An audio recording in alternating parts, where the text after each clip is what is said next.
रात को नहाने वाली बहू। अरे रात के 2 बज रहे हैं, मीना नजर नहीं आ रही। आज हमारी सुहागरात है, कहाँ गायब हो गई है? महेश मीना को ढूंढते हुए बाथरूम का दरवाजा खटखटाता है। मीना, क्या तुम बाथरूम में हो? अरे हाँ, मैं नहा रही हूँ, अभी आती हूँ। कुछ देर के बाद मीना बाथरूम से बाहर निकलती है। रात के 2 बज रहे हैं, ये भी भला कोई नहाने का समय? हम लोग शिमला में हैं, गजब की ठंड पड़ रही है और तुम नहाने चली गई। तुम्हें उठने की क्या जरूरत थी?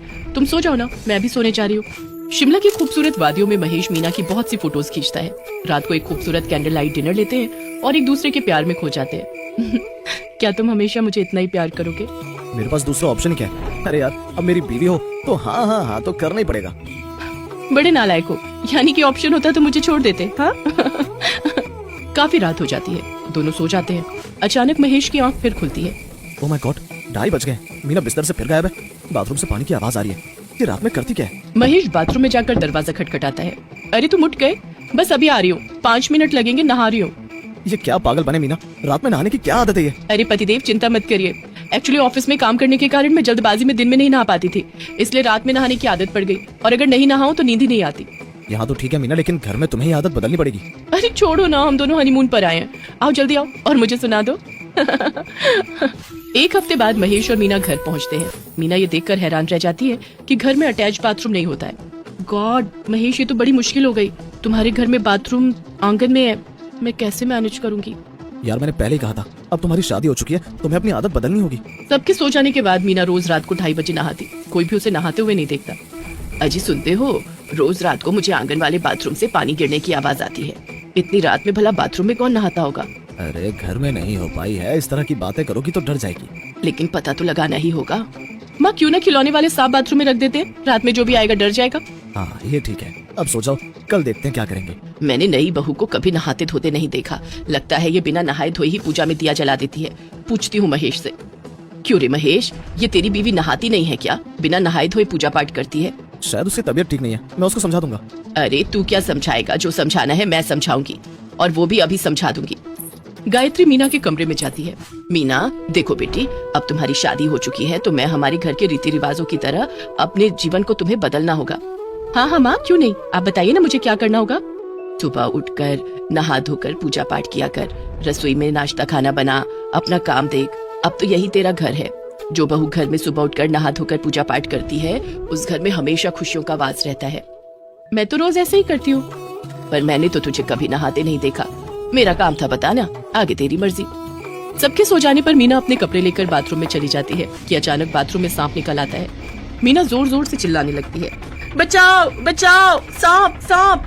मीना की चीख सुनकर सभी बाहर निकल आते हैं और मीना को टॉवेल में लिपटा हुआ सांप सांप चिल्लाते देखते हैं। अच्छा तो ये तुम हो, तो तुम रोज रात में नहाती हो, इसीलिए कोई तुम्हें नहाते धोते नहीं देखता। देखो बहू, आज के बाद तुम्हें सुबह ही नहाना होगा।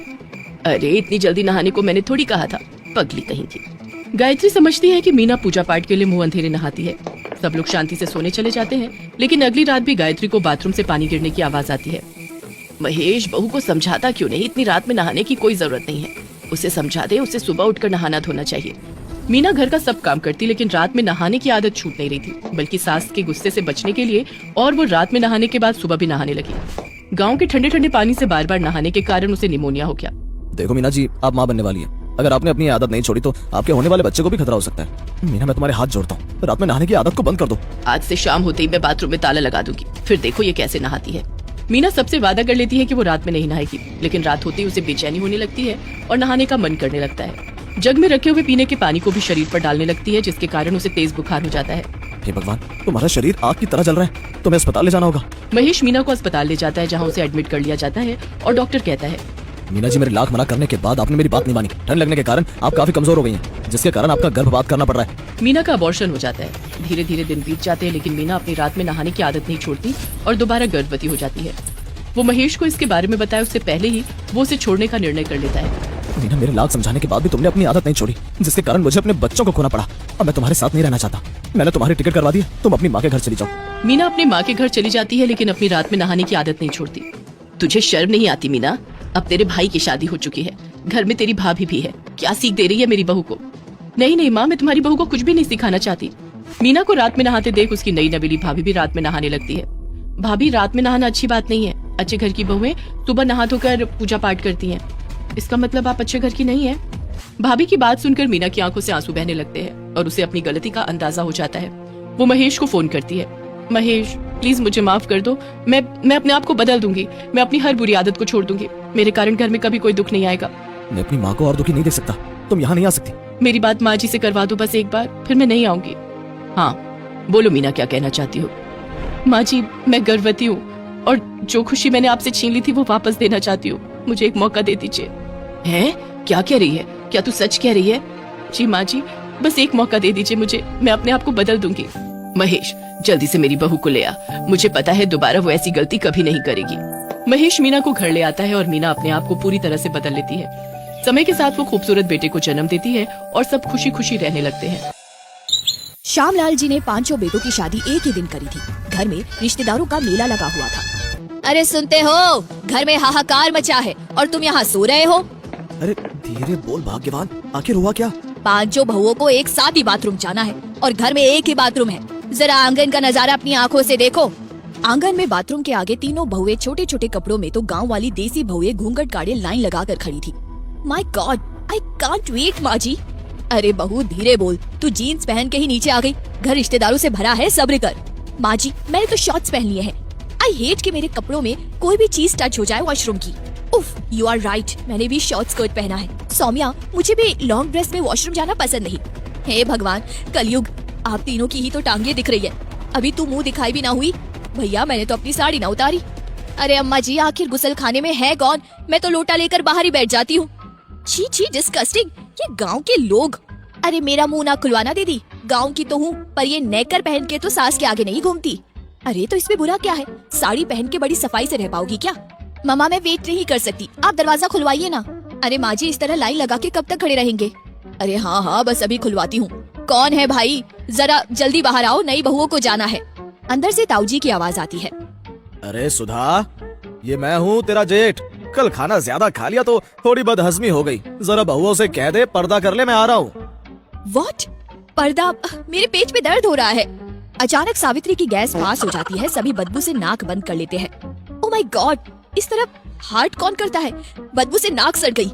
अरे नखरे तो देखो, पेट से हवा निकलेगी तो बदबू ही आएगी। तेरे पेट से गुलाब का इत्र निकलता है क्या? तभी ताऊजी धोती बांधते हुए बाथरूम से बाहर निकलते हैं और नई बहुओं को शॉर्ट स्कर्ट फ्रॉक में देखकर खुद ही अपनी धोती से अपना मुंह छुपाकर वहाँ से चले जाते हैं। हे भगवान, ये कैसा पाप कराया। अरे ये श्यामलाल ऐसी बहुएं घर में ले आया, अब तो खैर इसी में है कि अपना ही मुंह छुपा लो। शीना बाथरूम में घुसती है। डिस्गस्टिंग गॉड, ताऊजी ठीक से पानी डाल के भी नहीं गए। इट्स स्टिंकिंग, कितनी गंदी बदबू है। दीदी जल्दी आ जाओ, हम रोक ना पाएंगे ज्यादा देर। ओके जाओ जाओ, मेरा हो गया। सावित्री भी बाहर आ जाती है और सौम्या अंदर जाती है। कुछ ही देर में उसके चिल्लाने की आवाज आती है। अरे मम्मी जी जल्दी अंदर आइए, मुझे बचाइए। इंडियन स्टाइल सीट पर बैलेंस नहीं बन पाया, मैं गिर गई हूँ। हे भगवान, ये किन कर्मों का फल है। 6 बजने वाले हैं, अभी सारे रिश्तेदार जाग जाएंगे। अंदर जाके वो सौम्या की उठने में मदद करती है और नीला उसका हाथ पकड़कर किसी तरह इंडियन सीट पर बैठती है। सॉरी सासू जी, हम तीनों सौम्या, मैं और नीला शहर में रहते हैं, इसलिए इंडियन सीट पर बैलेंस नहीं हो पाता। कोई बात नहीं बहू, पहला दिन है, बस अब तुम पांचों नहा धोकर तैयार हो जाना, मुंह दिखाई की रस्म होगी।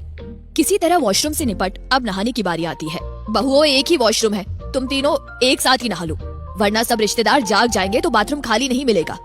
ओके सासू माँ, मैं अभी अपना शैम्पू लेके आती हूँ, मुझे स्क्रब करना है। मैं तो बॉडी पॉलिशर लाई हूँ। अरे हम तो भैया मुल्तानी मिट्टी में हल्दी मिला के नहाते हैं। मैं इतना सब नहीं करती, पानी में 2 बूंद गोमूत्र बस हो गया काम। इतना सामान लेकर जाने से अच्छा है सामान एक प्लेट में निकाल लो और मिलकर नहाना। बाल्टी में पानी रखा है। सब बहुएं अपना अपना सामान लेके बाथरूम में घुस जाती है। मैथिली बाल्टी में गोमूत्र मिलाने चलती है, तभी सावित्री कहती है, दीदी जरा मेरे पेट पर ये मुल्तानी मिट्टी और हल्दी तो लगा देना। प्लेट में रखी इतनी सारी चीजों में कंफ्यूज मैथिली भूल से बॉडी स्क्रब लगा देती है और नीला भी सावित्री की हल्दी वाली मुल्तानी मिट्टी लगा लेती है। शीना दी, क्या आप लोग मेरी बॉडी पॉलिशर लगाने में मदद करेंगी? क्यों नहीं, बस जरा मेरे शैम्पू की बोतल दे दे, अमेरिका से मंगवाया है, इसकी खुशबू बहुत प्यारी है। गलती से सौम्या उसे गोमूत्र वाली बोतल दे देती है। शीना शैम्पू सर पर डालती है तो गोमूत्र की बदबू से घबरा जाती है। उसके हाथ से बोतल छूट के बाल्टी में गिर जाती है। ओह, ये कैसी बदबू है, मेरे पूरे शरीर में बदबू आ रही है। छी छी, ये मैं सहन नहीं कर सकती। अरे हाय दहिया मैथिली दीदी, मेरे पेट पर आपने क्या लगा दिया है? लगता है पूरी पीठ छिल गई है। ओह गॉड, ये क्या है? येलो येलो मेरी पूरी बॉडी पर लग गया, ये क्या है? It's looking like potty. Neela और सौम्या उल्टी करने लगती है। लगता है सब सामान एक दूसरे के सामान से बदल गया। चलो अब पानी से ही नहा लेते हैं। गोमूत्र गिर जाने के कारण पानी बिल्कुल गोबर जैसा महक रहा था। अरे ये गोमूत्र से इतनी झाग निकल रही है, ये तो सर से जा ही नहीं रही। मुझे तो ना आ रही बदबू, खुशबू आवे है उल्टा। गोमूत्र की बदबू के कारण शीना, सौम्या और नीला बिना ठीक से नहाए टॉवल लपेट के बाहर आ जाती है। मैथिली भी शीना के शैम्पू की झाग और सावित्री स्क्रब की रगड़ से घबराए हुए पेटीकोट गले में बांध बाहर आ जाती है। हाय दैया सुधा, तेरी बहुएं तो देख बिना कपड़ों के बाहर आ गई। किसी के सर पे शैम्पू है तो किसी के मुंह पे हल्दी। मम्मी जी प्लीज हेल्प मी, मेरे सर से गोबर का बदबू आ रहा है। मेरा अमेरिका का शैम्पू था। मेरा बॉडी स्क्रब कितना गंदा पॉटी जैसा बन गया, निकल भी नहीं रहा सासू माँ। अरे अम्मा जी, हमारे सर पैर तो ये झाग का पहाड़ बन गया है, जितना धोए उतना बढ़ता जाए है। ऊपर से गोबर की बदबू। मम्मी हमारी मदद करिए। अरे लक्ष्मी, जरा अपनी भाभीियों की मदद कर। बुआ जी आप सबको वही रोक लो, इज्जत का सवाल है। अरे कसम से बुढ़ापे में यही देखना रह गया था बहू। अरे भैया आंखें बंद करो, आगे ना जाना, क्या क्या देखना बाकी है। लक्ष्मी कुएं से पानी निकाल उनको आंगन में नहाने में मदद करती है। वे सब नहाकर वही कपड़े बदलने लगती है और उनके लगाए परफ्यूम से घर महकने लगता है। हे भगवान, इज्जत बचाना चलो, ये मुसीबत तो टली। अरे सुधा 5 दिशाओं से 5 बहुएं लाई है, अभी न टली है तेरी मुसीबत। ये देख, आधा घर खुशबू से महक रहा है और आधा गोबर की बदबू से बास मारने लगा है। अरे जीजी, मेरा दिमाग काम नहीं कर रहा, मुंह दिखाई हो जाए। तभी शीला, नीला और सौम्या हाई हील और शॉर्ट स्कर्ट में और सावित्री और मैथिली भी साड़ी में आ जाती है।